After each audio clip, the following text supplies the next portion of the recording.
તમને એ ખબર છે કે તમારા આત્મા શુદ્ધ છે.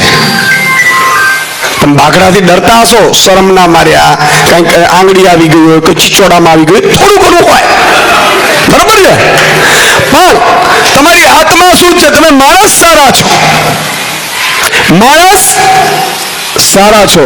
તો મારે એટલું કેવું છે કે આગામી તાલુકા જિલ્લાની ચૂંટણીમાં આવે છે અને તમે મને જો સાંભળતા હો તો સોશિયલ મીડિયાથી ઈ લોકો, તો તમારે શું કરવાનું, ભલે તમારે જાહેરમાં આવવાની જરૂર નથી, બાઘડા ભેગા રહેવાનું. અરે બાઘડા ભાઈ, તમે જ જીતવાના છો, તમે જ જીતવાના છો. અને તમારું જ છે બાઘડા ભાઈ ભેગો, બાઘડા ભાઈનો જ ખેસ પહેરીને, બાઘડા ભાઈની જ ગાડીમાં એના જ ભજીયા ખાઈ અને બૂથમાં જવાનું. અને બૂથમાં તમે જાઓ એટલે બાઘડાભાઈ નો પણ બાપ છે ઝાડુ, એનો બટન છે.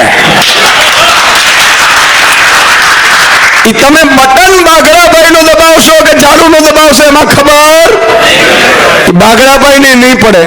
અને તમે અંદર જઈ અને બાઘડાભાઈ ની ગાડીમાં આવી અને ઝાડુ નું બટન દબાવી દેશો એટલે જેમ ભૂતની ચોટી પકડાઈ જાય, ભૂત અલોપ થઈ જાય, તમારો ગુલામ થઈ જાય, એમ બાઘડો બહાર નીકળશે ને તો તમારો ગુલામ થઈને ઉભો હશે સાહેબ.